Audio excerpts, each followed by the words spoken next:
ഒരു മാസത്തേക്ക് വെള്ളയരി വൈറ്റ് റൈസയുടെ ഉപയോഗം പൂർണ്ണമായിട്ടും നിർത്തി ചുവന്ന അരിയിലേക്ക് തവിടുള്ള അരിയിലേക്ക് മാറിക്കഴിഞ്ഞാൽ ശരീരത്തിൽ എന്തെല്ലാം ഗുണകരമായിട്ടുള്ള മാറ്റങ്ങളുണ്ടാകുമെന്ന് വിശദീകരിക്കാം.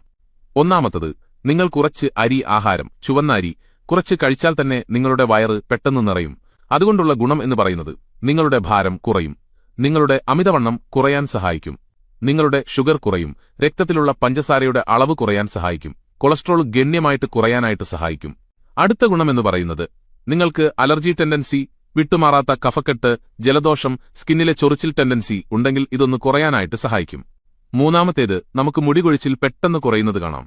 കാരണം ഇതിനകത്ത് തവിടിനകത്ത് നിറച്ചും വൈറ്റമിൻസ്, പ്രത്യേകിച്ച് ബി കോംപ്ലക്സ് വൈറ്റമിൻസ് അടങ്ങിയിട്ടുണ്ട്. നാലാമത്തെ ഗുണം എന്ന് പറയുന്നത് പലപ്പോഴും നമ്മുടെ സ്കിൻ ഇരുണ്ടു വരാറില്ലേ, മുഖവും കഴുത്തിനും വരുന്ന ഒരു കറുപ്പ് നിറം പെട്ടെന്ന് കുറഞ്ഞു വരുന്നത് കാണാം. അടുത്ത ഗുണമെന്ന് പറയുന്നത് കോൺസ്റ്റിപ്പേഷൻ, മലബന്ധം പൂർണ്ണമായിട്ടും കുറഞ്ഞിട്ട് മലശോധന നടക്കും. കാരണം തവിടിനകത്തുള്ള ഫൈബേഴ്സ് മലശോധന മാറാനായിട്ട് സഹായിക്കും. എല്ലാ സുഹൃത്തുക്കളുടെയും അറിവിലേക്ക് ഈ ഇൻഫർമേഷൻ ഒന്ന് ഷെയർ ചെയ്തോളൂ. കൂടാതെ ഡോക്ടർ അപ്പുക്കുട്ടനെയും കൂടെ ഫോളോ ചെയ്യണം.